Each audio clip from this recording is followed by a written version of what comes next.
What is going on, everyone, and welcome back to Shooting the Shit Uncensored, the greatest podcast in the world, baby. And you know who this is?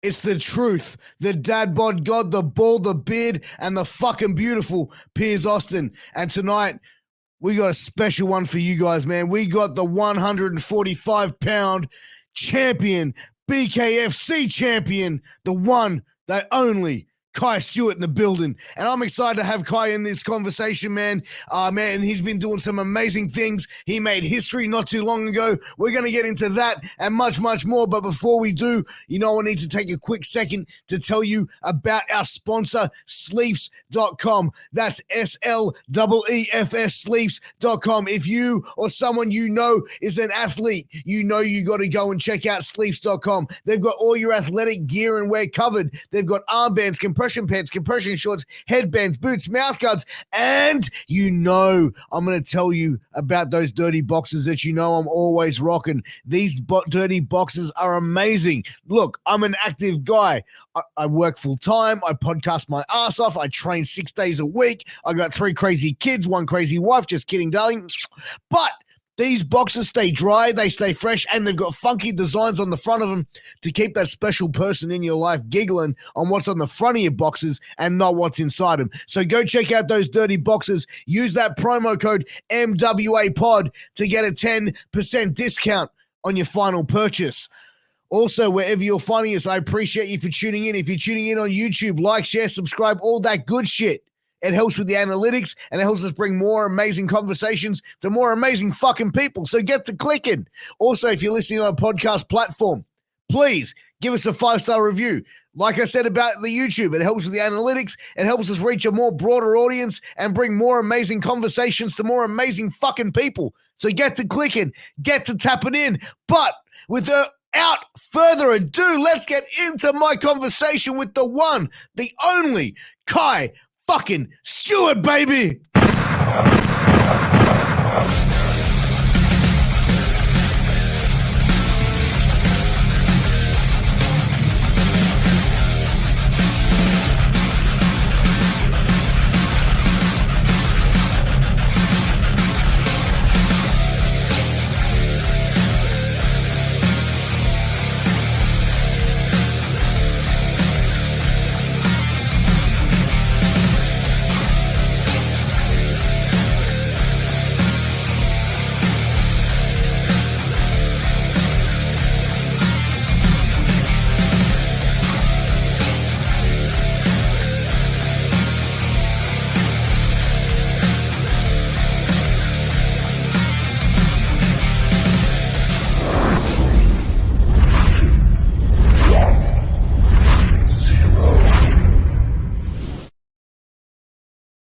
Hey guys, what's going on? Welcome back to Shooting the Shit Uncensored, the greatest podcast in the world. And tonight, my guest is one of my favorite people in the entire world. And I know I say that about every guest that I have on this show, but this time I actually mean it. Kai, what's going on? Dude, you sold me on those boxers. I'm going to have to check them out. I'm telling you, man, they are amazing, bro. I don't wear any other boxers, bro. These are like the most comfortable shit you will ever find. That's good. I'm legit good. Like, you sold me, and then the elephant on the front was just like, you know what? Have her laughing what's on the front of your shorts, not what's in them. Exactly, man. Exactly, bro. But man, I gotta say, man, that is a very nice piece of hardware that you got over your shoulder there, bro. Congratulations on making history, becoming the first featherweight champion for the BKFC, the first world featherweight champion in the BKFC, man, making major things there, bro. But congrats on that, bro. Huge congrats. Dude, it's been a movie ever since coming out. It like the second my hand was raised, it's been an absolute just movie, and I'm grateful for it, man. A lot of people say that I didn't deserve to do it. A lot of people doubted me, and then I went in there and I thought I put on a damn good performance, and now it's time to defend this shit and get another one because this one's dirty. I got this one dirty. I gotta make sure the next one stays nice and clean. You know what I mean? 100%, man. But you know what? You sent me a photo of you and the belt out fishing and stuff like that, man. I love it, bro. I love that you take it with you and, really embracing it, man, because I feel like BKFC, is one of those sports that really came in. And, when it first started to launch, I was keeping a close eye on it. I was seeing the sort of ramblings that people were saying, this is brutal, this was everything like that. But also remembering what it was like when the UFC started, and it was the same thing. And now 30 years later, the UFC is this worldwide phenomenon, and pretty much one of the premier combat sports. I think BKFC, man, that's like fighting at its most primal, and I think that it's only going to get bigger and better from here. I expect like within even like where are we at now? 5 years, 5 years, and we already had Conor McGregor ringside. Conor McGregor went in there, like that was huge for our sport, and people don't realize how leveled that. Like people realize it, like the true fans, but some of the people that just kind of are scrolling through Instagram and see it, they don't realize how big this is going to be. So I would love to have this sport be bigger than the UFC one day. Just one of the reasons is it's fucking cool, and I'm one of the first. Like I made history in this sport. It's kind of crazy. Like it's just.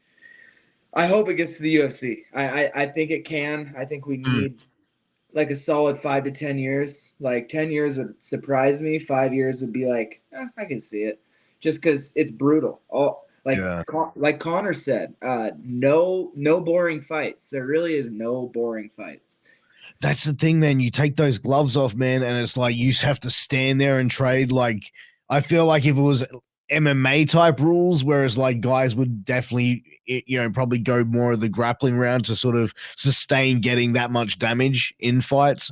But like it is a very primal sort of thing. And I've spoken to a couple of the guys from Power Slap as well, and that's another thing that I just look at and it's like, like it's such a, like these two things are so brutal to see. And I feel like this is like the next step of combat sports. This is like the evolution of combat sports. When you've seen boxing, then Muay Thai, then you've seen UFC. This is like the next evolution of combat. I 100% agree. And bare knuckle MMA that excites me for way down the road. Like right now I'm finding my groove, and bare knuckle boxing is my thing. Yeah. Excelling. But I'm also a longtime wrestler. So I think bare knuckle MMA would be super cool, but there's no promotions anywhere near BKFC, so it's like, why? Yeah, 100%. Why get in there for little to no payoff? And for a professional fighter on the level that you're at, it would make no sense to go down on a card that way. You know what I mean? Like, yeah, I totally agree. I like right now I'm gonna bleed black and yellow for as long as I can. It's such a danger in terms of longevity. I feel like it's such a dangerous sport because of scar tissue. Like, because once you start getting opened up consistently, like it's over. Like doctors will stop your fights, and so I'm just gonna ride this wave as long as I possibly can. 100%, man. And 22 years of age, bro. Like that's insane, man. To be able to be this young and to be able to achieve this level of history, history so early on in your career. Do you, like after, because you are 4-0 in BKFC, do you have like a fear of like long term down the road? Like, how has it been the recovery after each of these fights? This fight, because I'm so like happy and excited, I'm riding this crazy adrenaline wave. Like it still hasn't like set in that I'm a world champion. You know what I mean? Yeah. But these cuts were baby cuts, and this one on this side was reopened from my last fight. Now let's go back to the Rusty Crowder fight. That was an okay payday. That was it was okay, but I wasn't the main deal. I didn't win a belt. And I had this huge gash on my face. You can kind of see it on one of these sides. I don't even know. But the big split down my face, that shit sucked. Like I couldn't hardly sleep at night because like my whole forehead was tender. It was so deep. And my hands, like after the last fight too, they were way more swollen. This fight, there's a little bit that I'm gonna go get checked out, but this has been easy. And so I don't know. There's misconception to it because obviously some are worse than others. Some people get like really big cuts. Some people get little cuts. Um, I don't know. It's weird to me because I was always scared of the cuts Mm. aspect of sports, even just in MMA. But it's really not that bad. It's You mentioned the hands. So the hand wrapping and the hand taping has that been something that you found has evolved over the time of BKFC? Like, has it always been that specific style? Have they always had it? Has it been something that they've incorporated to protect the wrist and hand, or is it just sort of something they've had from the start? So they've had hand wraps. They used to allow people to really puff like they. I don't know what they were because this was before my time, Sure. but it looked like their wrists were massive from having a wrist guard or something to really protect your wrist. They did away with those, but part of me just wish like I do think it helps your wrist. Part of me wishes that we just had to tape the thumb and we could tape just the wrist, which I think you can do. But my coach likes me to protect my hands, and most people I see go above the hand here instead of just stay on Mm, the wrist. I think the tape is one of the reasons there's so many cuts. really? Yeah, I like it's So, abrasive. It mm. really is abrasive.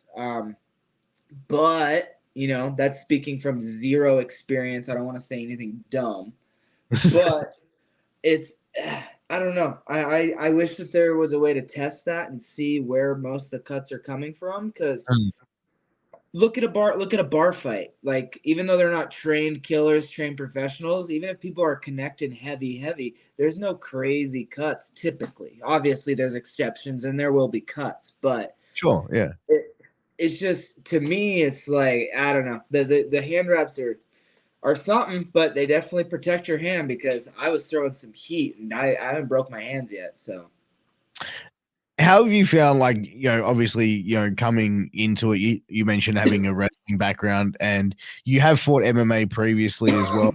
That I saw you've had one fight in MMA.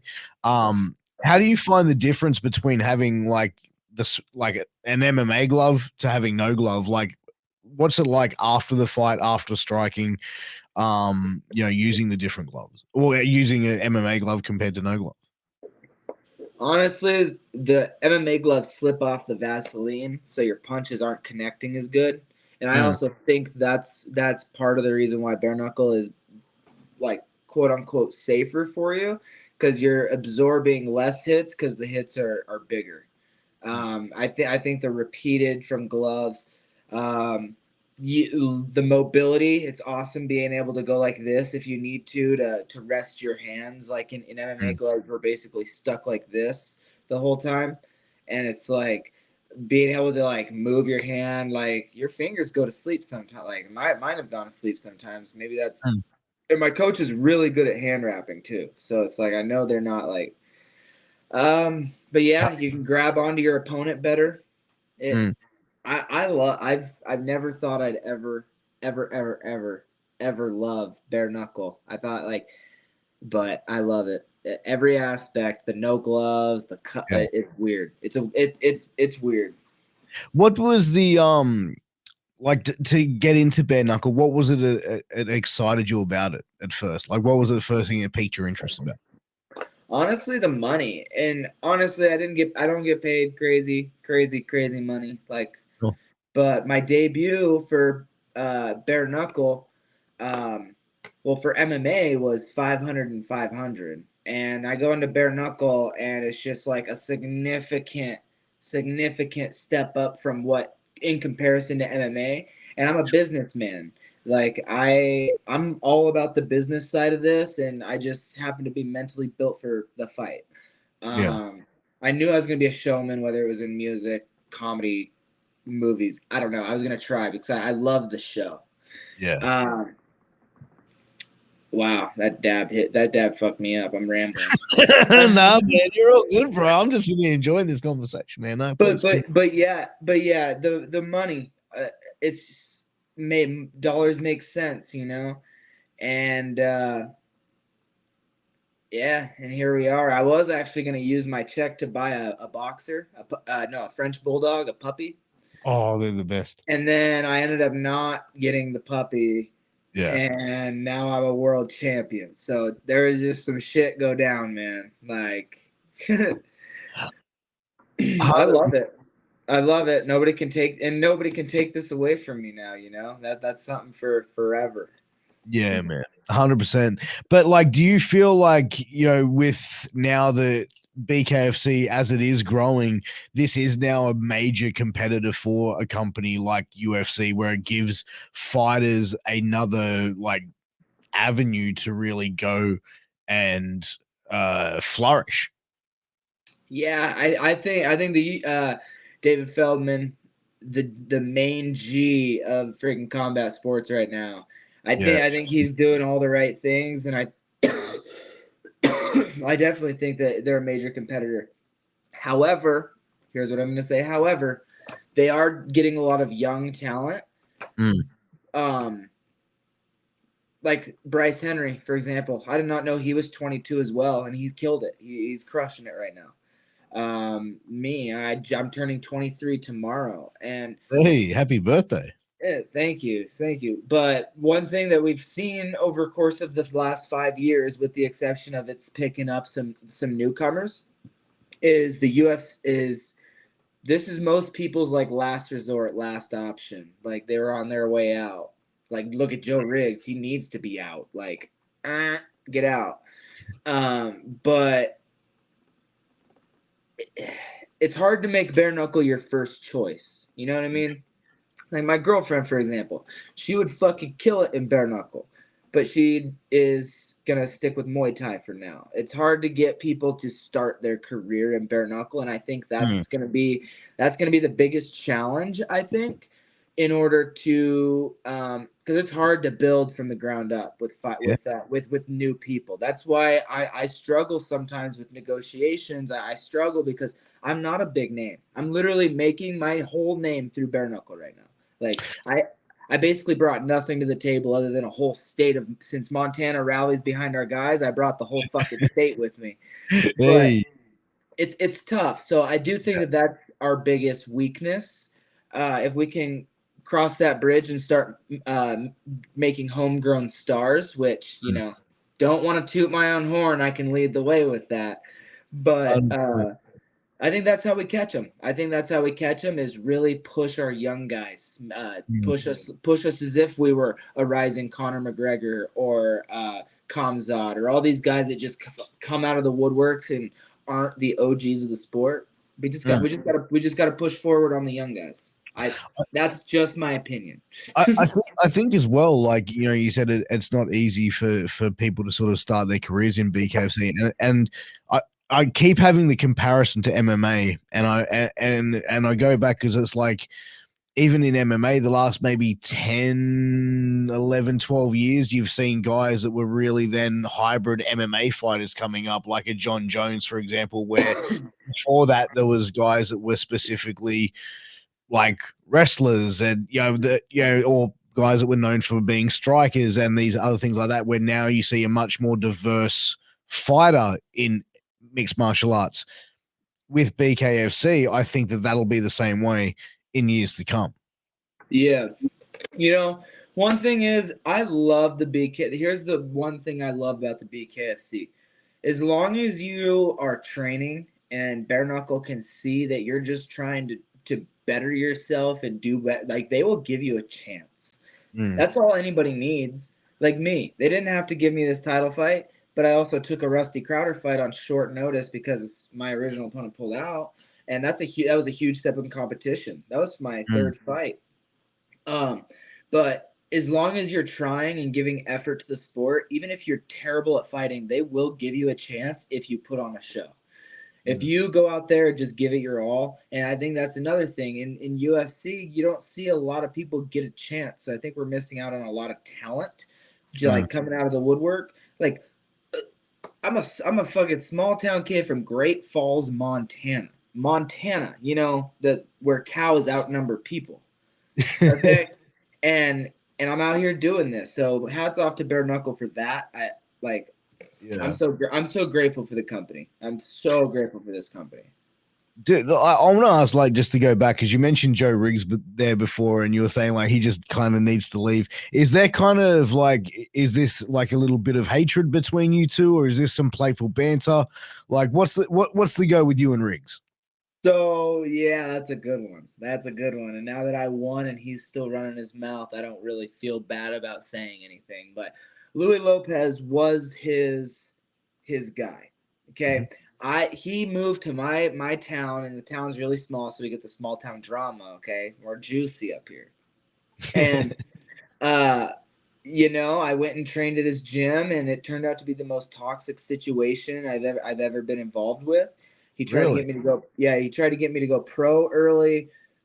Um, and I just wasn't there for it. I was sick one time, and I missed practice for like a week. I was in the hospital, and they called me, and instead of asking if I was okay, they were all like, "Yeah, your gym dues are due, and don't come back unless you bring them." And I was like, they were due 3 days ago. I've been in the hospital for a minute. Like, chill out, man.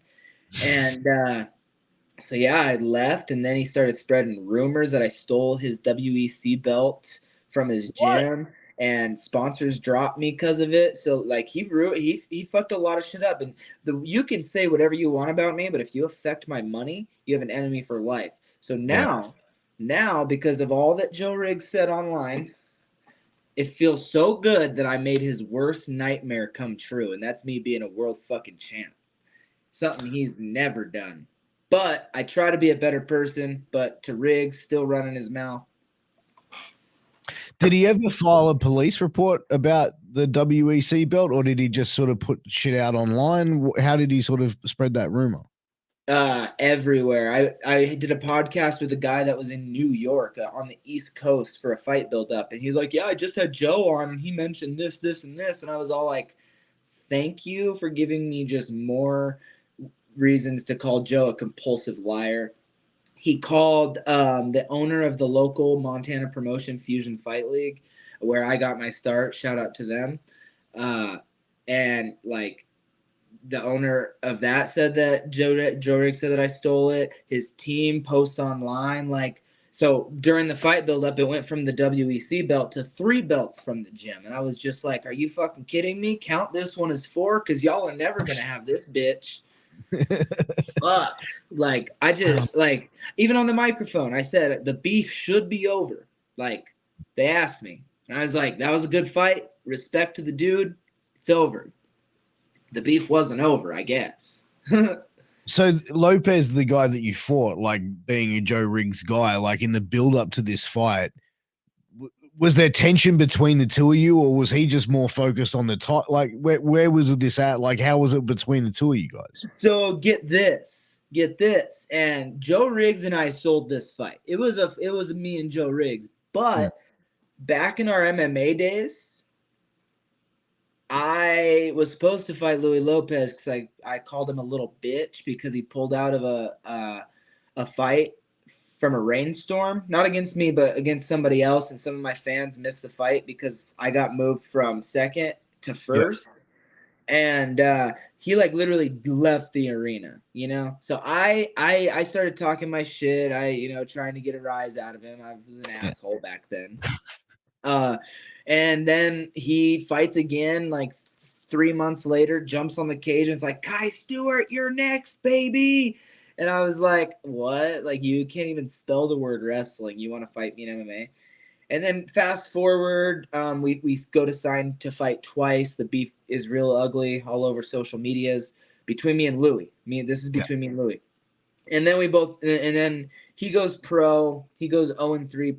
Wait, no, okay. Then he comes and trains with me at Joe Riggs's gym. We do a fight camp together. We fight on the same card. Yeah. After he went through some losses and a mental crisis or something. And then that's whenever I left Joe Riggs's gym. And Yeah. then he tried to call me out again. We go pro. He goes 0-3. He got submitted in the first round in all 3 of them.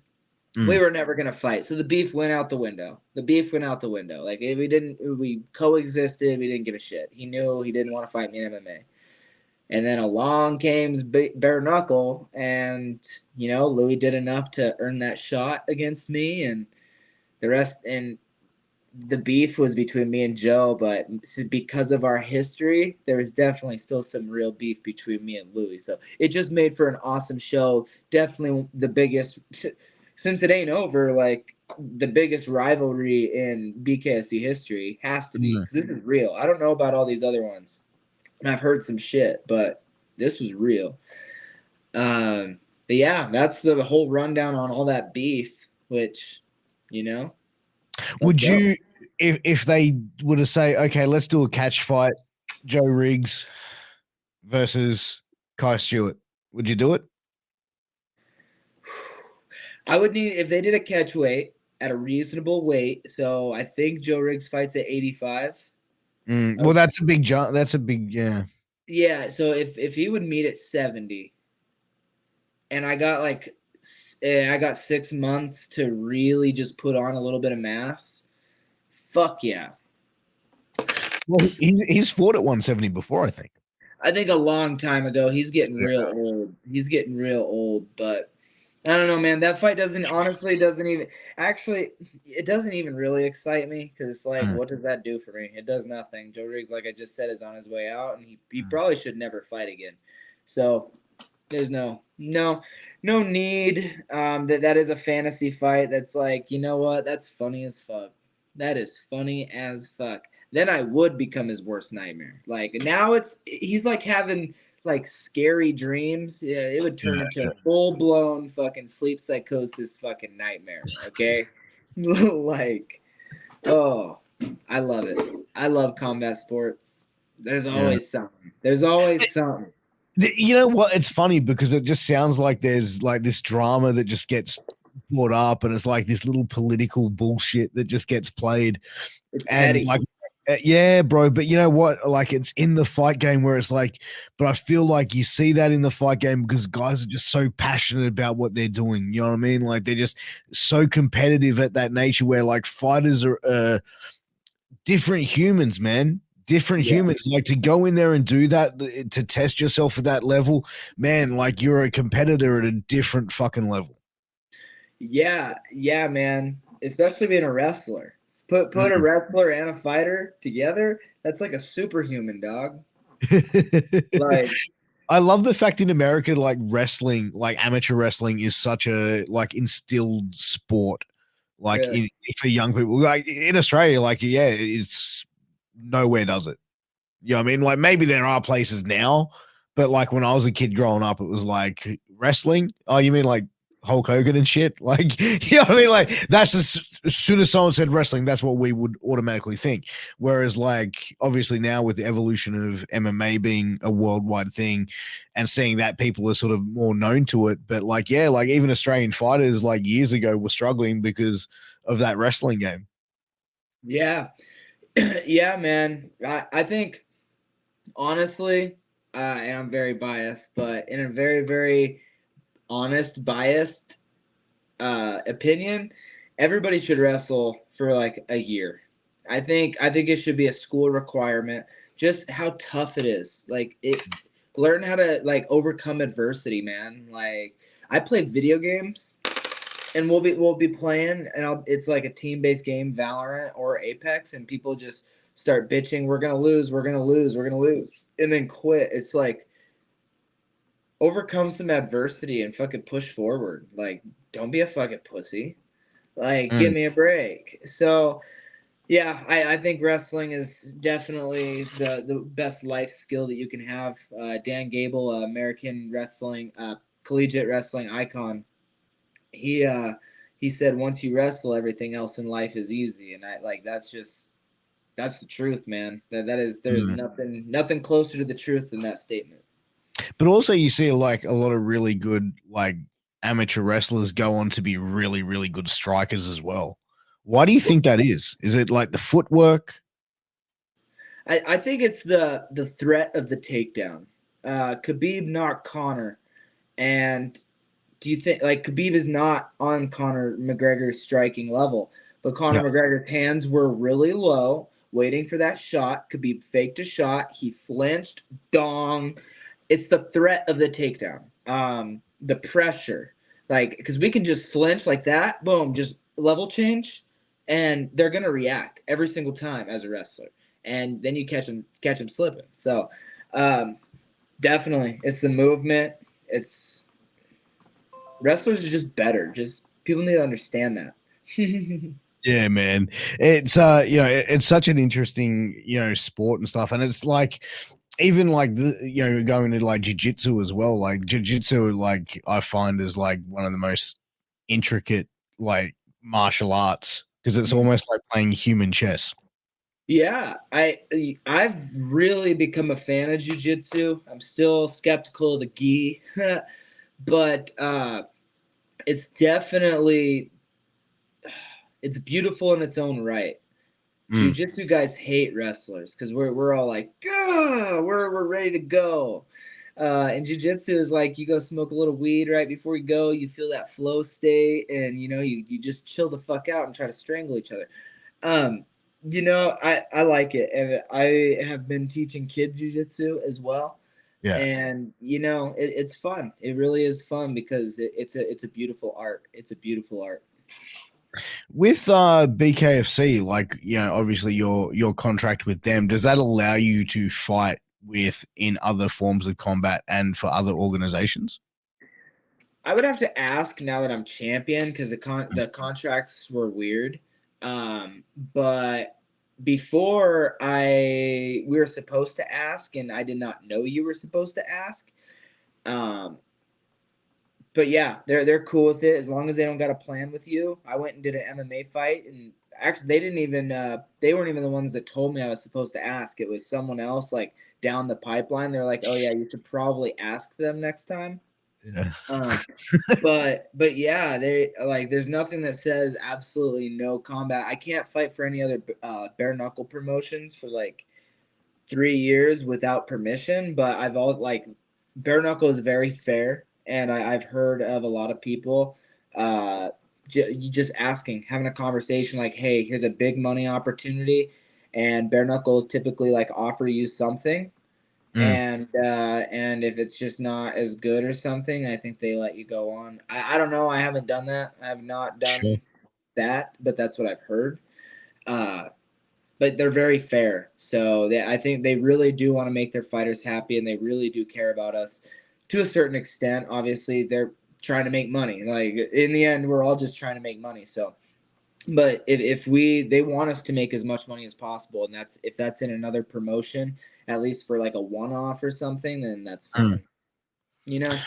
Yeah, no, absolutely. It's interesting. I remember seeing a documentary on it on BKFC, and it was like how the creation of it, and it was like based around their first show, and it was interesting to see how like they were getting like death threats, they were getting, I mean, people trying to shut it down.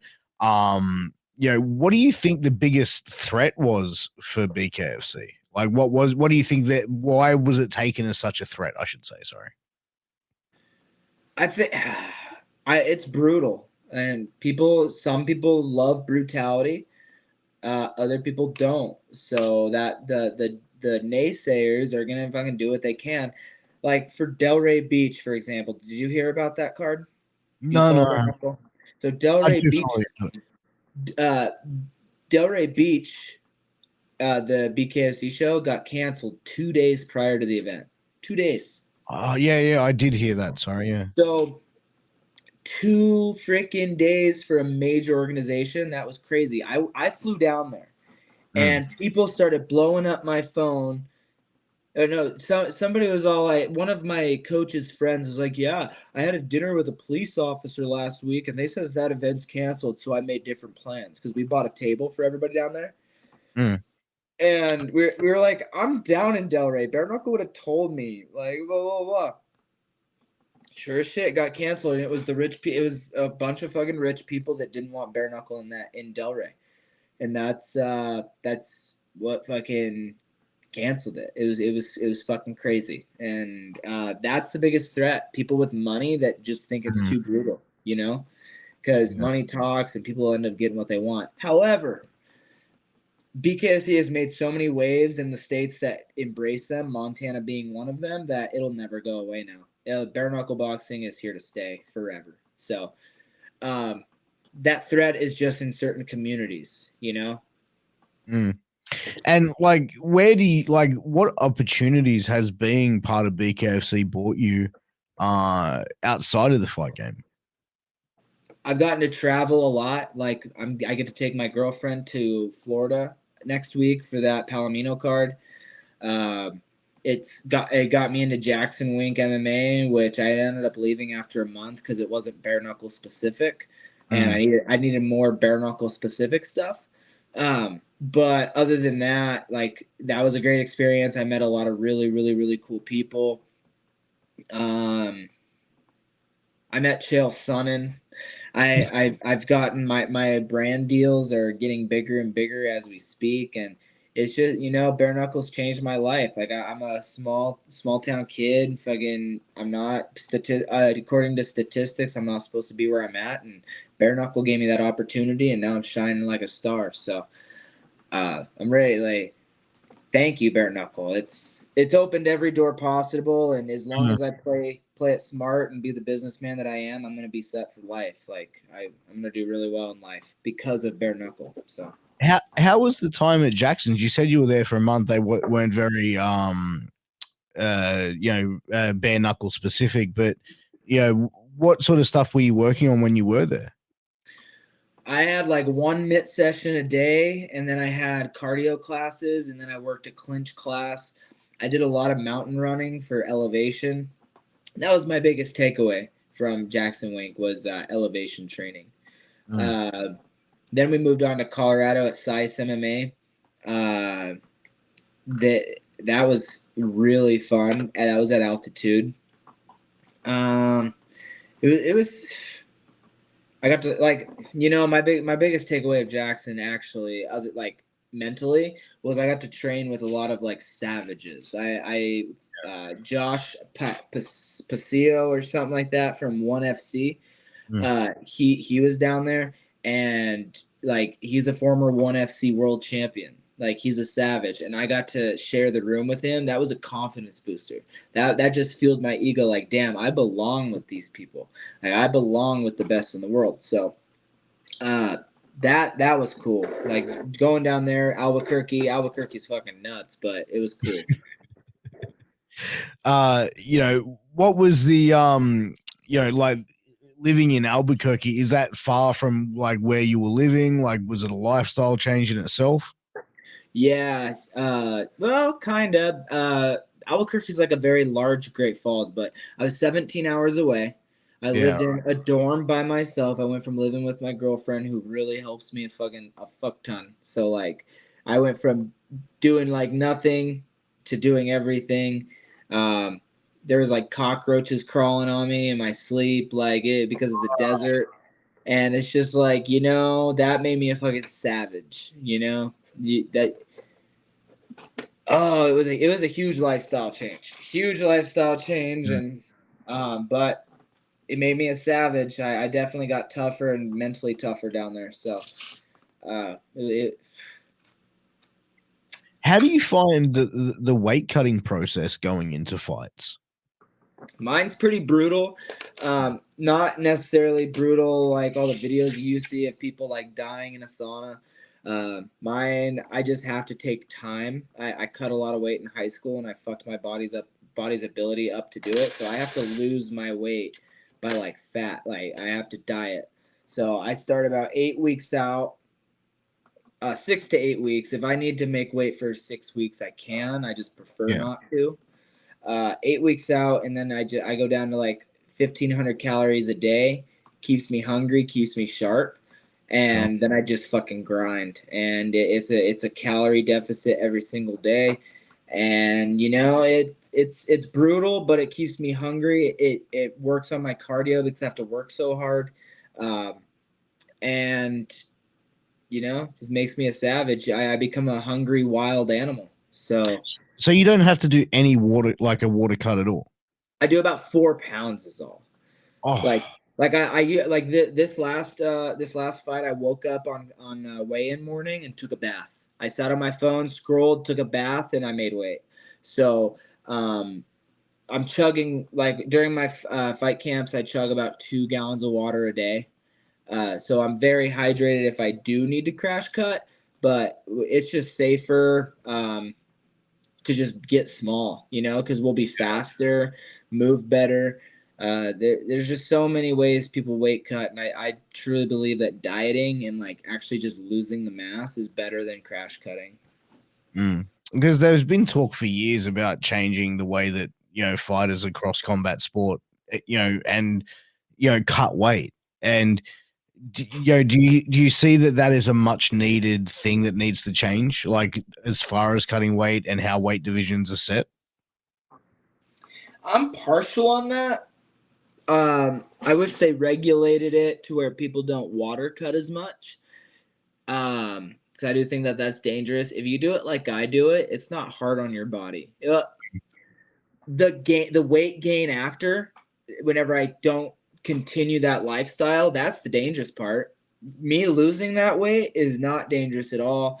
I looked so fucking healthy. Even when I stepped on the scale, my skin color was the same. My lips were nice and pink. Like it. I just wish they regulated the water cutting. That way there's not any crazy weight gain either before the fight. I do think that if they hydration tested, it would make a difference in how people perform too. I do think we should be allowed to lose weight though, because for me, that I'm not athletically like at my peak until I'm at weight, because once I'm at weight, I'm faster, like I'm hungrier, like mentally, because like on it, like you become a hungry wild animal.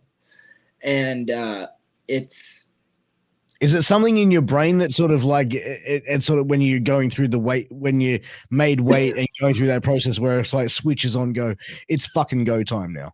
Yeah, 100%. It fight or flight, and your body, we're not built to have the lifestyles that we have. Like we are built to be wild animals. And I do think that whenever you're hungry and you're thirsty and you're just like ready, like you get to that point where it's like, I need to fucking kill right now. And it sounds crazy, but I swear that's what's going on in my brain whenever I cut that weight. Like I'll be like pacing in a sauna. I do sit in a sauna just for other health reasons, but like I'll be like sweating in the sauna on fight week, and I'll just feel like somebody's gonna pay for this. Like somebody is gonna pay for me fucking cutting, like looking this skinny and fucking being ready to go. So I love it. It definitely helps my performance, man. Definitely helps my performance. What's the the mental game like leading into a fight for you? How are you mentally like going in there? Are you mentally preparing for it? Is meditation a big part of your game? Visualization? A lot of visualization. Meditation takes time out of my day, and I really am busy. I would love to make time for it. But the visualization, I can be walking down the street and hit a 4-piece combo, boom, boom, boom, close my eyes. And, that's visualization. But, wrestling, just like any other combat sport, bare knuckle, just like any other combat sport, is like 90% mental. If you go in there with an attitude, and that's why people get mad at me. Like people fucking hate me because of my winner's attitude. And it's like, am I gonna sit here and think that I'm gonna lose? You dumbo, like get out of my face. It's got to be positive. There can't be any negatives. Otherwise, you are gonna feel it. You are gonna be affected by it. And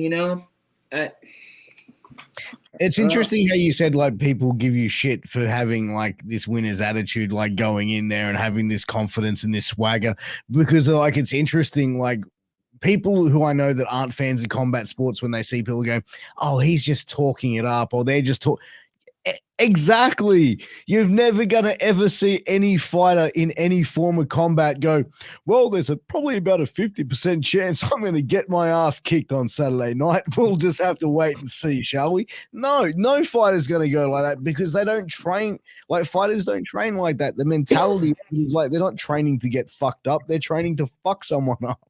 Yeah, 100%. It's weird to me, but you know, the mental game is something I thrive for. I'm mentally built for bare knuckle.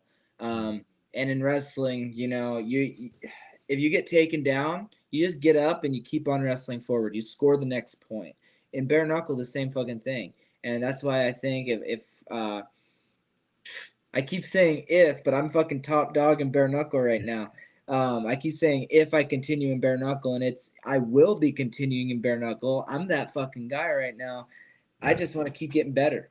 You know, I'm here to get better now. I'm only 22 years old, so it's like no matter what happens, I already did what I came to bare knuckle for. Now it's just time to get better and really prove who I am. You know? Yeah, man, and you know, the confidence of going in there, of doing what you're doing now as well, and it is, you know, starting to sort of rattle people. You know, when you go in and you are going through the weigh-in process, are you seeing like how is that intensity when you're standing there in that front of your opponent, staring them straight in the eyes at that weigh-in? Do you feel like at moments you've seen opponents, you've been able to break opponents at the weigh-ins? Have you seen opponents trying to break you at a weigh-in? Yeah, this guy tried to break me at a weigh-in, and I broke him. I called him a bitch, and I don't tend to call people a little bitch, but he looked like a bitch, and he clenched his jaw and he quivered his lip, and I was like, haha, gotcha. Gotcha, ho. Gotcha, ho. And, but yeah, I love weigh-ins. I love the face-off. I gave him a little knee, too. I fucking like he was getting too close. Like Chael Sonnen said, I can't let you get close. Yeah, And I love that. and like I gave him a little knee and fucking that was a fun way. That was a fun face-off weigh-in, but that's part of the show, and I think we killed it. Yeah, man, absolutely, dude. I feel like that's the entertaining part of it in the fight game is definitely the weigh-in. I feel like a lot of fans see that, and it amps a lot of people up for it, man. But man, you know, as we are sort of starting to wrap it up here, man. Look, you know, I really appreciate having your time, and I know you got an important business meeting coming up, so I don't want to keep you from that. But man, look, you know, I feel like this conversation's been going great. I would like to get you back on for a part two if we can arrange it somewhere down the line. But bro, where can everyone find you on social media? Where can they follow you? And also, you want to give your sponsors a shout out? Yeah, real quick, my halftime sports bar. I love y'all. After fight tacos from Taco Tree, owned by the same people. Thank you guys here in Great Falls, Montana. If anybody that's watching travels to Montana, you gotta stop by good old Great Falls. It's something. It's something. Native grown. They are a dispensary here in the great state of Montana, and you know you gotta, like, as you could tell from my eyes right now, you gotta fucking medicate yourself to, you know, put a smile on your face at 9:30 in the morning. Absolutely. But yeah, hey, what part of Australia are you from? Sydney, Australia. Sydney, Australia. Yeah, we're gonna have to link up down there sometime because I'm coming to Australia. Australia will be fun. Hey, man, when you come down here, bro, I'll teach you how to drink beer. Don't worry about that, brother. You'll teach you how to drink beer, but yeah, my Instagram guys is and TikToks are both Kai Kai HB 145, and then Facebook is Kai Hefty Bag Stewart. So yeah, those are my socials, and this is a fun podcast. You definitely got me on for a part two. You just gotta have to schedule it, and we'll bring some juice. Absolutely, man. We'll get some drinks flowing on the next one. I feel like Yeah. We'll get it going. But man, Kai Hefty Bag Stewart, thank you for being on Shooting the Shit Uncensored. It's been great talking to you, man. This is the greatest podcast in the world. I am the dad bod god, the truth, Piers Austin. We'll see you again very soon. Take care. All the best. Peace.